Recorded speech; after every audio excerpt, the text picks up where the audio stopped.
peuple togolais tout entier et l'ensemble des patriotes et combattants de la liberté un peu partout dans le monde pour leur marque de sympathie et de soutien multiple et multiforme depuis la date de l'annonce de la triste nouvelle du décès de son Excellence Dr Gabriel Messan Agweme Kodjo le 3 mars 2024, le véritable vainqueur du scrutin présidentiel du 22 février 2020 jusqu'à son inhumation le 6 juillet 2024 dans son village natal à Tokli, dans la préfecture de Yoto.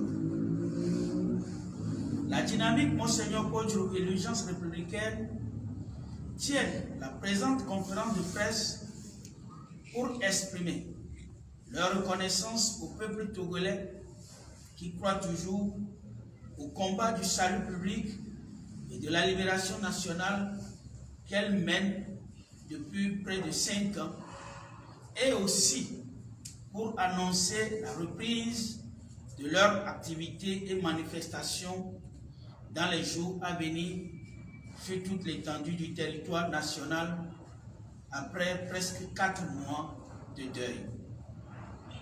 La présente conférence de presse est axée sur 6 axes, à savoir 1. Le coup d'État constitutionnel opéré par Faure et Ferdinand Gnassingbé et son gouvernement. 2.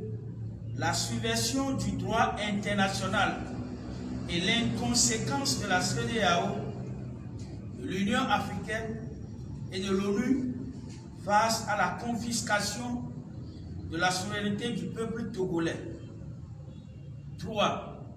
La crise sécuritaire sans précédent.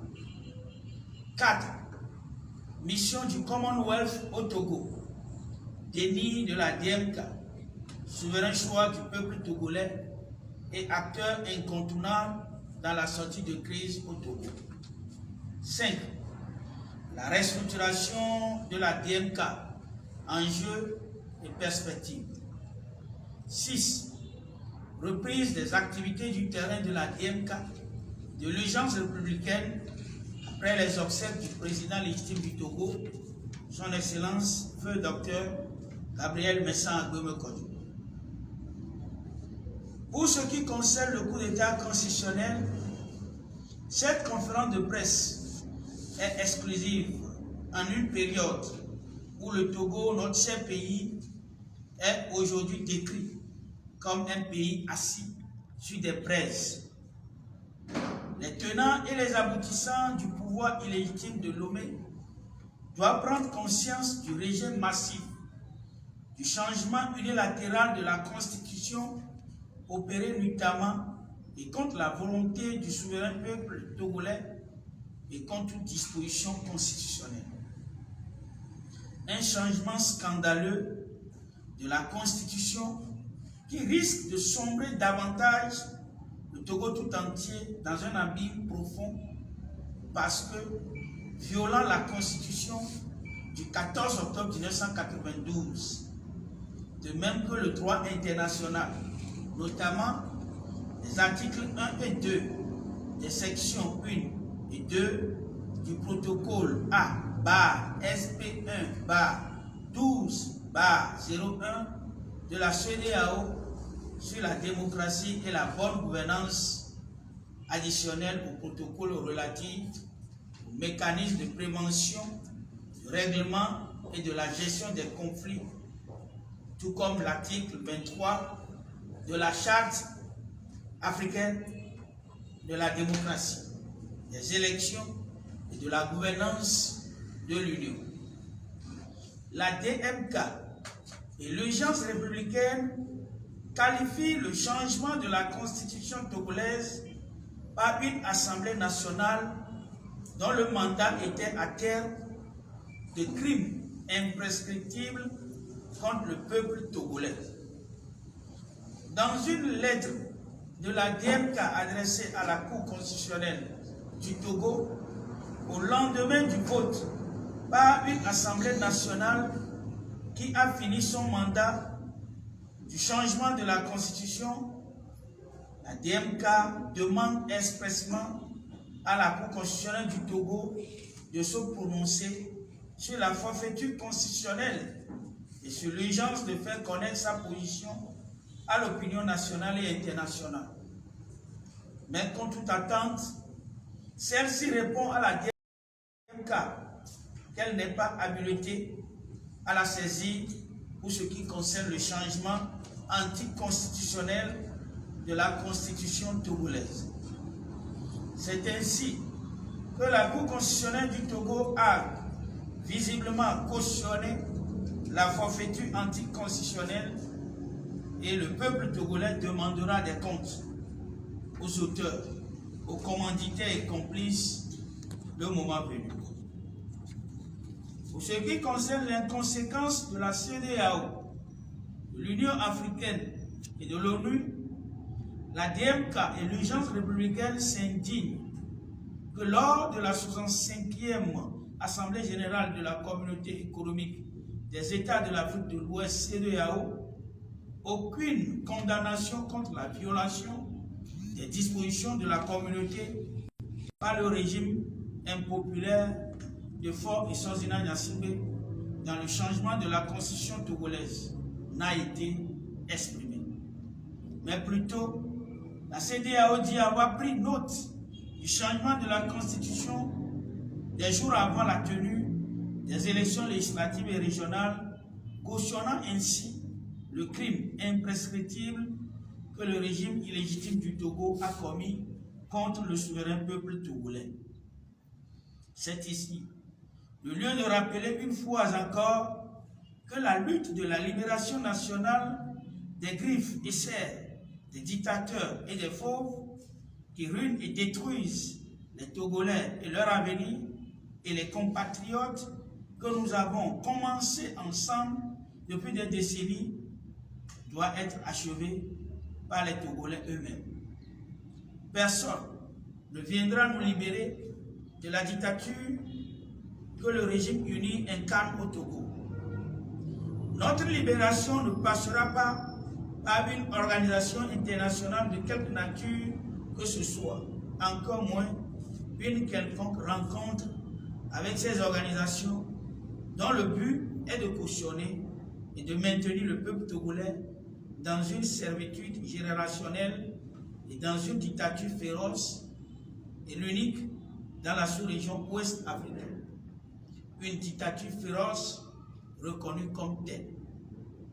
Mesdames, Messieurs les journalistes, le pouvoir illégitime de Lomé uni a supprimé l'élection présidentielle au Togo.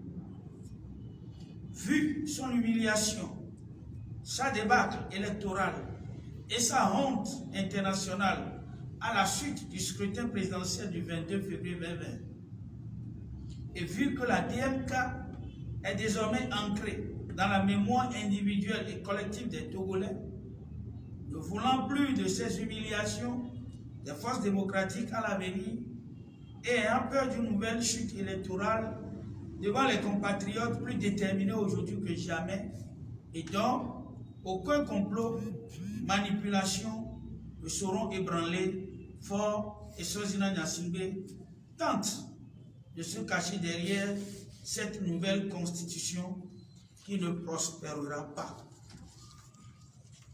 Pour ce qui concerne la crise sécuritaire sans précédent, aujourd'hui, le Togo est victime de tous les maux. Les Togolais ne se sentent pas chez eux à cause d'un régime impitoyable qui règne avec des mains de fer en maître absolu. Les Togolais sont devenus des esclaves et des démenus pour ce régime dictatorial. La sécurité des citoyens gravement menacée. Le Togo a encore enregistré des dizaines de nos frères soldats tués dans le nord le 20 juillet 2024. 200 de nos vaillants soldats tombés et plusieurs blessés sous des soins intensifs. Le terrorisme fait ravage dans le pays, plongeant le Togo dans une psychose sans précédent. sécurité n'est plus garantie pour les citoyens, aussi bien civils que militaires. Jusqu'à quand? Je dis bien jusqu'à quand ce régime, dans cette situation scandaleuse et périlleuse que vit notre peuple, le Togo au quotidien, jusqu'à quand?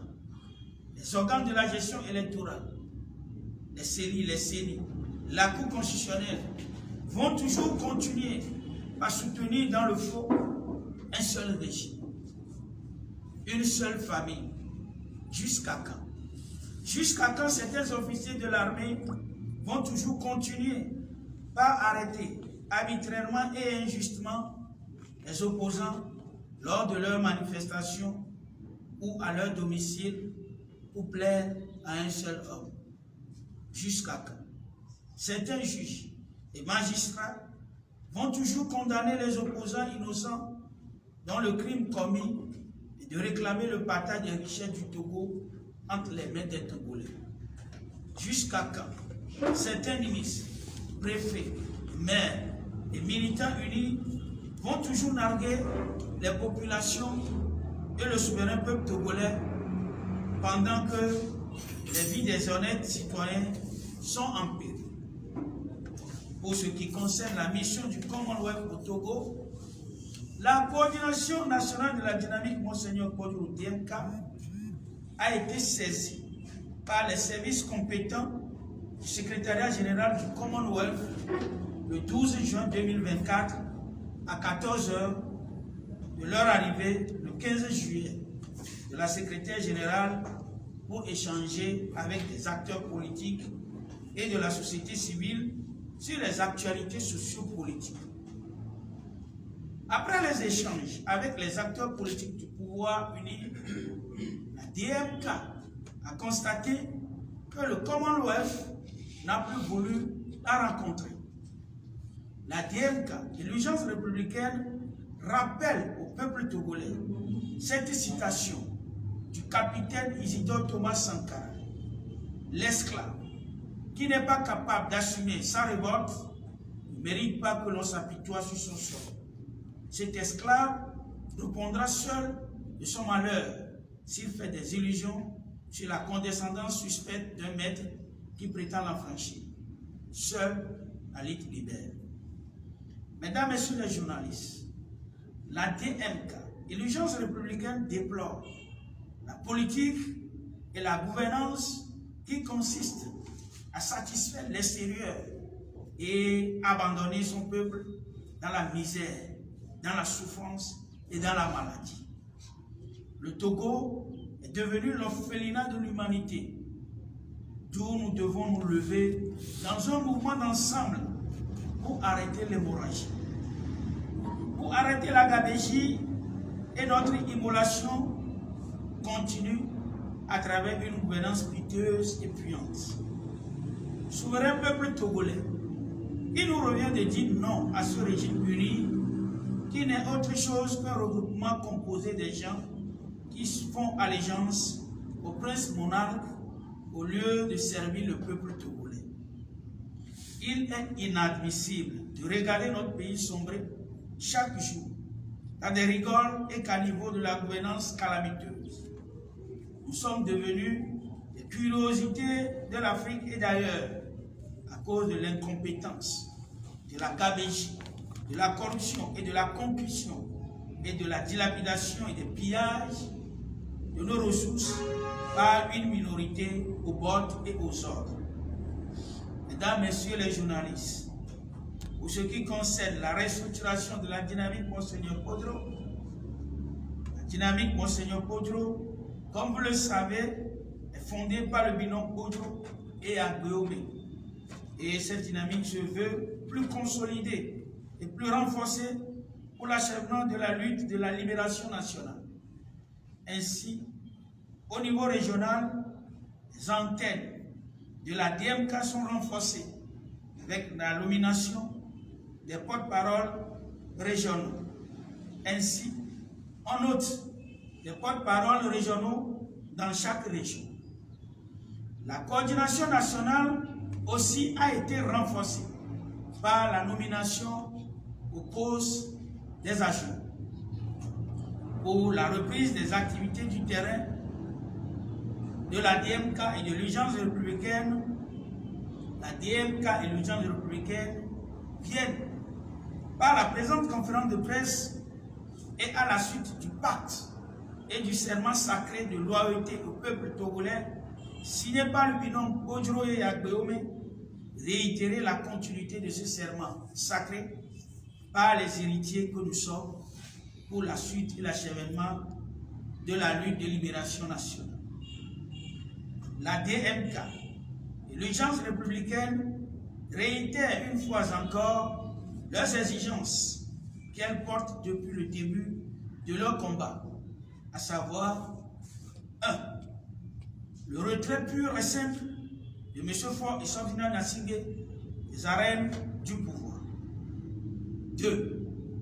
Le retrait pur et simple de la nouvelle constitution scandaleuse et suicidaire perpétrée à coups de force contre le souverain peuple togolais. 3. La libération immédiate et sans condition de M. Jean-Paul Omolou ainsi que de tous les détenus politiques. 4.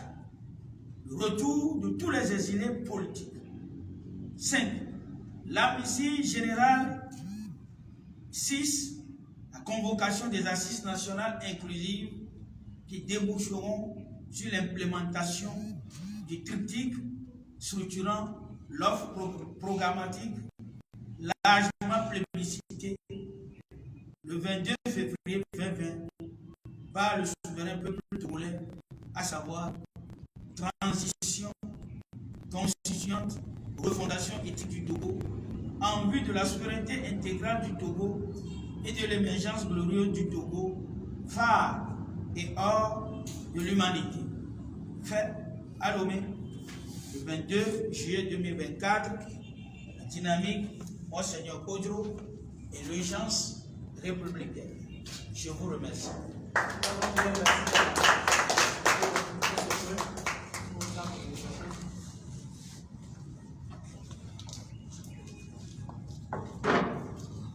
Donc, nous allons maintenant passer à la phase de questions-réponses.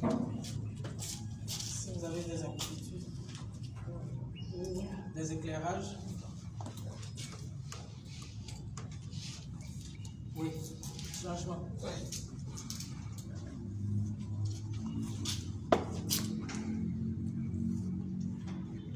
Déclinez votre identité.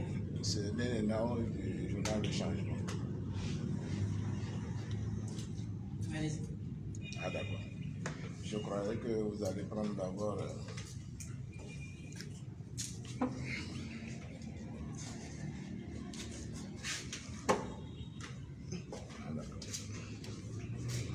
Et dans la déclaration, il y a une contradiction qui m'apparaît. Je voudrais donc en avoir beaucoup plus d'éclaircies. En même temps que vous trouvez que la rencontre avec le Commonwealth est une façon de maintenir le peuple togolais dans la servitude, vous estimez que, ou vous déplorez le fait que vous n'avez pas été reçu par le même Commonwealth. Alors, concrètement, qu'est-ce que vous voulez dire? Alors, deuxième préoccupation, nous voyons que le peuple semble être là, fatigué, des promesses toujours non réalisées. Aujourd'hui, de quels moyens dispose la DMK pour remobiliser le peuple togolais pour atteindre ses objectifs? Merci. Oui. Monsieur Hugues. Oui. Merci. Alors, dans la déclaration liminaire, il y a eu le fait que la DMK et l'urgence républicaine ont constaté avec amertume la série de violences et avec les attaques djihadistes au nord du pays. Alors, par rapport à cette situation, que préconise la DMK et le genre républicain? C'est ma première question. Ma deuxième question a également trait à une actualité récente. Ce week-end, avec la création d'un front uni de la diaspora pour sortir le peuple togolais du joug dynastique, selon les propos des créateurs du MLN, le mouvement de la libération nationale. Je veux parler de Kofi Nyamnyam, de Jean Sylvanus et de François Boko. Alors, c'est une actualité récente, je parle du samedi 20 juillet. Alors que la DMK et l'urgence républicaine parlent aussi d'une série de manifestations à venir. Est-ce que vous allez prendre langue avec les créateurs de ce nouveau front, qui eux aussi veulent sortir le Togo du jour dynastique, comme je le dis? Quelle est votre réaction par rapport à la création de ce nouveau front? Parce que c'est une actualité récente, même si vous ne l'avez pas mentionné dans votre texte. Merci. Vous avez la parole, supérieur. Bonsoir, moi c'est Aména Nika de l'agence par rapport à la région du Congo. Vous avez dit que vous avez adressé un courrier demandant une rencontre. Mais à votre grande surprise, la rencontre n'a pas eu lieu. Est-ce qu'on vous avait communiqué la date et le lieu de la rencontre et le jour J? Comment est-ce que ça s'est passé? Ou comment vous, en analysant la situation, comment est-ce que vous l'appréciez? Est-ce que peut-être il y a eu une pression en interne ou bien c'est juste le Commonwealth qui a décidé de vous appeler, si on peut le dire ainsi? Vous avez parlé aussi de la restructuration de la DMK. Moi, je croyais que vous allez annoncer les AG pour reconstituer la dynamique, mais cela n'a pas été le cas. Est-ce que vous ne pensez pas aller dans cette dynamique? Merci. Oui, une troisième personne. Oui. Moi, c'est ma question se porte sur les beaucoup des activités du terrain. On a l'impression que c'est les mêmes préoccupations depuis presque la mort de Monseigneur, le départ du chef de l'État et avec ce qui suit. Bon, est-ce que la DMK aujourd'hui peut nous dire ce que la DMK compte vraiment faire dans ce sens-là? Est-ce que la DMK va encore appeler les Togolais dans la rue ou bien ce serait toujours des lobbying et des déclarations? C'est ça. Une deuxième question, c'est pour savoir aussi pourquoi aujourd'hui ce changement de logo.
Pour la question concernant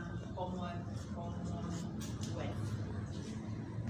Je pense que c'est une organisation internationale qui, la semaine dernière, avait fait son annonce pour pour rencontrer les acteurs politiques impliqués dans le problème constitutionnel au Togo pour les écouter. Et la lettre avait été notifiée au niveau de la DMK depuis longtemps pour la rencontre. Mais au finish, on a constaté qu'ils n'ont plus eu de contact avec la DMK. C'est frustrant puisque la DMK constitue un élément non contournable dans la résolution de la crise qui mine le Togo. Et aucune autorité de l'extérieur ne peut arriver au Togo sans toutefois rencontrer la DMK et avoir sa version à propos de la crise qui mine notre pays. Mais en venant, Commonwealth a presque rencontré le gouvernement, l'Assemblée et même certains partis politiques dans le pays. Pourquoi pas le DMK? Nous voulons aussi que Commonwealth rencontre la DMK pour que la DMK puisse poser vraiment le problème selon sa vision et donner aussi sa préoccupation sur la manière que cette crise doit être résolue. Mais en venant sans toutefois nous rencontrer, c'est comme si ils font leur choix et ils ne veulent pas aussi que le problème soit réglé de fond en comble. Donc c'est ça que la DMK déplore. Nous déplorons ça, puisque la crise qui est là et qui mine tout le Togo, et on ne peut la régler en mettant de côté qui que ce soit. Même le citoyen lambda peut être invité et on peut l'écouter aussi pour savoir ce qu'il veut pour son pays. Nous sommes tous appelés maintenant, c'est la Constitution. Là, c'est la République qui est menacée et tous les citoyens peuvent être interrogés pour donner leur version sur comment la crise peut être résolue. Donc nous trouvons vraiment très maladroit que Commonwealth puisse arriver sans toutefois rencontrer la DMK et l'urgence républicaine. Voilà ce que nous pouvons dire sur ce problème. Ce n'est pas une contradiction. Si de l'extérieur quelqu'un vient pour prendre en charge notre problème, tous ceux-là qui sont impliqués dans le problème doivent être écoutés. Mais ce n'est pas le cas pour Commonwealth. Et la DMK déplore ça. Voilà. Voilà ce que nous pouvons dire. Merci, Madame Yéné. Oui, je voudrais compléter, si vous avez bien. Je voudrais compléter peut-être. Vous savez, nous, au niveau de la DMK, nous avons ce que nous appelons le respect des institutions, que ce soit des institutions nationales ou des institutions internationales. Nous avons un grand respect pour ces institutions parce que nous voulons gouverner ce pays. Et si ce n'est pas que nous sommes dans la dictature, dans une dictature féroce, la DMK serait au pouvoir du diable. Au lieu d'être au palais, nous sommes dans les palais, parce qu'au nom de la dictature.